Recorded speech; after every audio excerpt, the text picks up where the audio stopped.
सुनिए सुनिए सुनिए सुनिए धर्मेंद्र यादव सुनिए, मैं आगे बढ़ता हूं, बहुत सारे मेहमान अभी हैं, लेकिन एक बात कहते हुए आगे एक बात कहते हुए सुनिए सुनिए सर, सुनिए सुनिए। राम मंदिर को लेकर आपके पास 100 बहाने हैं, राम मंदिर को लेकर नहाने को लेकर 100 बहाने हैं कि प्राण प्रतिष्ठा इन्होंने नहीं किया, उन्होंने नहीं किया, यजमान इनको होना चाहिए था, यजमान उनको नहीं होना चाहिए था, ध्वजा पताका अच्छा मोदी ही क्यों फहराएंगे। अरे आ जाते दर्शन करने की क्या वजह है, बुलावा नहीं आ रहा है, जीत का आशीर्वाद हमें मिला, अजीब हालत है। उधर बाबरी मस्जिद बनाने को लेकर कोई बंगाल में बोल दे उस पर तुरंत कमेंट हो जाता है, SIR को लेकर हो रहा है तुरंत कमेंट हो जाता है, अब ध्वजा पताका को लेकर सवाल पूछ दिया जाए। अब कम्युनल पॉलिटिक्स खत्म हो गई साहब, तो कम्युनल पॉलिटिक्स मंदिर की बात करना क्या कम्युनल पॉलिटिक्स है, इस पर आपकी जुबान नहीं खुल रही है। खैर निखिल जाए, अब तो गंगा में, यमुना में, सरजू में बहुत पानी बह गया, कहां है राहुल गांधी? राहुल गांधी देश की जनता के साथ हैं। पर सबसे पहले राकेश जी, आपके दर्शकों को प्रणाम, आदाब, सारे राम भक्तों को जय श्री राम। उसके साथ साथ एक करेक्शन भी मैं कर देना चाहता हूं, मैं कांग्रेस का कोई नेता नहीं हूं, मैं कांग्रेस पार्टी का एक समर्थक हूं, तो प्लीज अपनी टीम से कहिएगा वो ठीक करें। कांग्रेस का भी साथ छोड़ दिया, ठीक है चलिए कोई नहीं।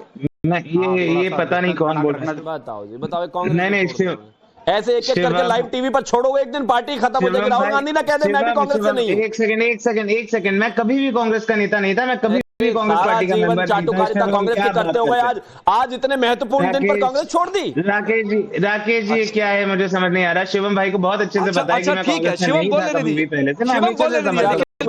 कोई बात नहीं, बोलिए कांग्रेसी कहते हैं आपको। राहुल गांधी बिहार में भी जनता के साथ है, राहुल गांधी यूपी में भी जनता के साथ है, यहाँ पर भी कहिए तो कैमरा दिखा दूं जनता कितनी है। लोग पूछते हैं कि राहुल गांधी कहाँ है भाई, मंदिर दुनिया भर के मंदिर घूम लेंगे, राम मंदिर कब आएंगे?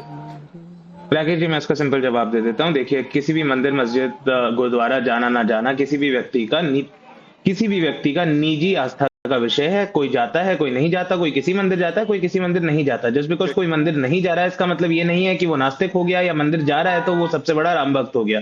और इसका सिंपल सा उदाहरण आपके सारे दर्शकों के लिए ये है कि देश के हिंदू धर्म के सबसे बड़े जो 4 धर्मगुरु हैं, 4 शंकराचार्य, चारों के चारों शंकराचार्य अभी तक राम मंदिर नहीं गए। तो इसका मतलब क्या है कि वो राम मंदिर के विरोधी हैं? नहीं। क्या इसका मतलब ये है कि वो राम भक्त नहीं है? नहीं। इसका मतलब क्या ये है कि वो हिंदू धर्म के विरोधी है? नहीं। लेकिन उनका कंपैरिजन भी शंकराचार्य से कर रहे हो, बताइए। नहीं शिवम जी, मैं राहुल जी का कंपैरिजन शंकराचार्य जी की तुलना राहुल गांधी से हो ही नहीं सकती। अरे बताइए, शर्म आनी चाहिए कि ये सनातन विरोधी आदमी का शंकराचार्य जी से क्या बताइए, क्या बराबरी है उनका, क्या समानता है उनमें? कोई नहीं, जबरदस्ती के शंकराचार्य जी नहीं गए, वो तो सुबह शाम पूजा करते हैं, हिंदू धर्म के, वो तो इस देश की सनातन संस्कृति का प्रतीक है। अरे जबरदस्ती राहुल गांधी, शिवम निखिल जैन सुनिए, अरे निखिल जैन सुनिए भाई, निखिल जैन सुनिए, हाँ निखिल जैन सुनिए, अरे निखिल जैन होल्ड भाई, होल्ड। विनोद बंसल जी को मैं लाता हूँ, सुनिए सर। निखिल जैन सुनिए, आपने शंकराचार्य, आपने सुनिए, एक तो आपने तुलना गलत की, मंदिर नहीं, आप निखिल जैन सुनिए भाई, निखिल जैन सुनिए। सवाल इसलिए उठता है कि दुनिया भर का मंदिर घूम लेंगे विनोद बंसल, लेकिन राम मंदिर नहीं आएंगे। रुक जाइए। और विनोद बंसल जी ये तुलना कर रहे हैं शंकराचार्यों से, तो शंकराचार्य कभी थोड़े नहीं कहते हैं कि अपने ब्राह्मण होने का, अपने हिंदू होने का उन्होंने कभी दिया हो कि हाँ हम जनेऊधारी ब्राह्मण हैं। लेकिन ये किस मजबूरी में राहुल गांधी के लोगों को आकर कहना पड़ा कि राहुल गांधी जनेऊधारी ब्राह्मण है, और चुनाव आया तो मंदिर, तो फिर सवाल तो राहुल गांधी से ही पूछा जाएगा। विनोद बंसल जी।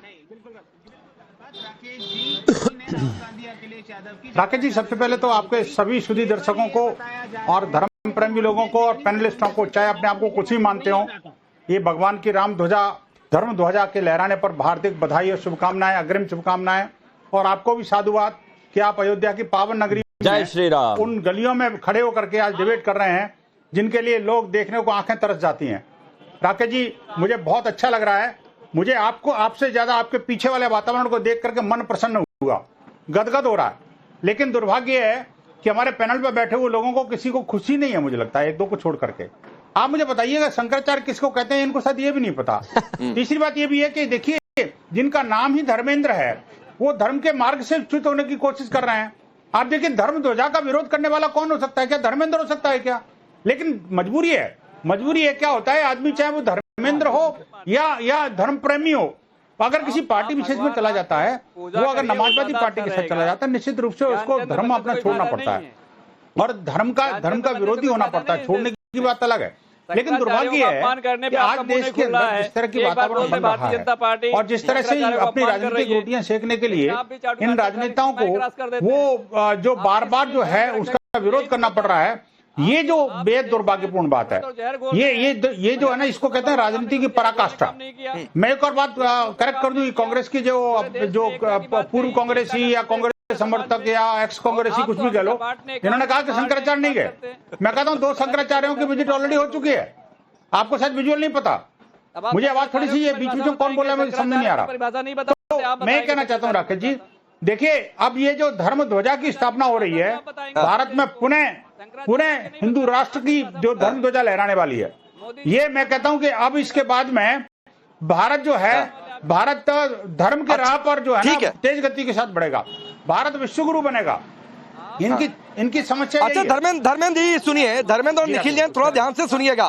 मैंने विनोद बंसल जी को सुनाया, यहाँ पर महंत विष्णुदास जी हैं यहाँ के। सुनिए सर, सुनिए, रुक जाइए। आचार्य विक्रमादित्य जी हैं, जरा इन दोनों हिंदू धर्मगुरुओं को सुन लीजिए, फिर मैं अतिकुर रहमान जी आपके पास भी आ रहा हूँ।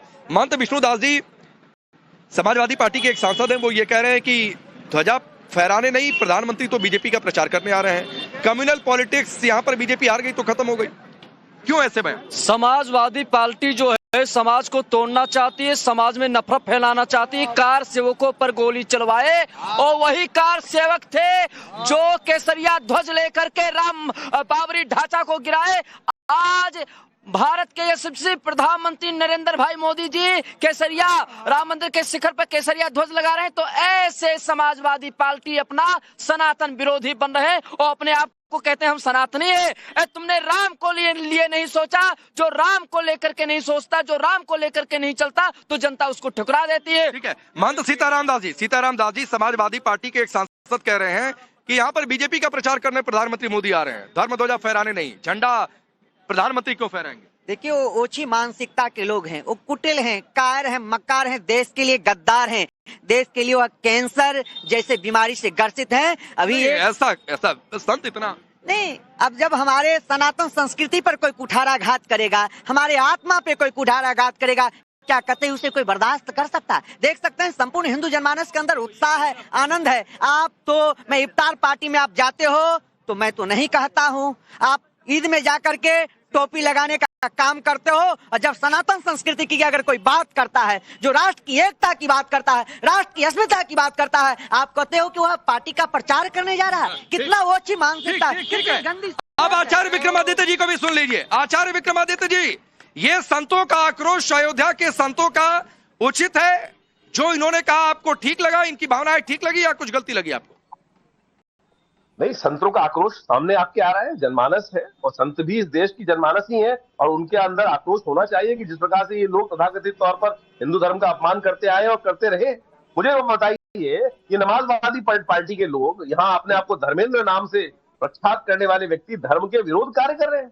अरे मुझे वो बताओ कि भैया नमाजवादी पार्टी के लिए मस्जिद के लिए कितना दान दिया, बाबरी के लिए कितना दान दिया, ऐसे बताओ, कितना बताओगे? मर्यादा अरे भाई मैं कह रहा हूं समाज में बोलने का काम नहीं किया। आप जैसे लोग वही लोग हैं जो बैंक फाइनेंस कर रहे होंगे बाबरी को बनाने के लिए, तोड़ने की बात क्योंकि 6 तारीख को जो पार्टी का ऐलान कर रहा था, अपने आप में जाके देखिए, इन लोगों ने 4 सेवकों पे देखिए आपने समाज को क्या दिया, नफरत दिया, समाज को नफरत दिया। नफरत को धर्म होता है, कौन सा धर्म में लिखा हुआ नफरत? सहयोग किया बताइए, मंदिर में सहयोग लोगों की वजह से समाज में नफरत है। समाज को बांटने वाला कभी धर्म बांटने वाला नहीं हो सकता। आपने मुसलमानों के लिए एक मिनट क्या बोला? एक मिनट आचार्य विक्रमादित्य जी, आचार्य विक्रमादित्य जी, एक मिनट सर, एक मिनट आचार्य विक्रमादित्य जी, एक मिनट। धर्मेंद्र यादव ने कुछ कहा, आप जैसे संतों ने क्या बोले भाई, जरा सुनिए, बताइए। मैं बाहर हूं तो सुन नहीं पा रहा हूं, बोलिए। हाँ बोलिए। मैं कह रहा हूं मर्यादा पुरुषोत्तम भगवान राम ने कभी समाज में विष घोलने का काम नहीं किया, ये विष घोलने का काम ही करते हैं। अगर आप किसी से ईर्ष्या रखते हैं, कैमरे पे आते ही आप जहर उगलते हैं, वो मर्यादा पुरुषोत्तम भगवान राम का आदर्श नहीं है। ऐसे लोग मर्यादा पुरुषोत्तम भगवान राम के आदर्श को नहीं मानते हैं। तो राम मंदिर की बात करना, राम मंदिर में जो रुकावट डाले, नहीं, राम मंदिर के कार्यक्रम को लेकर जो प्रोपेगेंडा करे, इस पर बातचीत करना विष घोलना है। समाज के प्रति पॉजिटिव रहिए। आप बांटने की बात मत करिए, नफरत मत फैलाइए, तुरंत जहर मत उगलिए कैमरा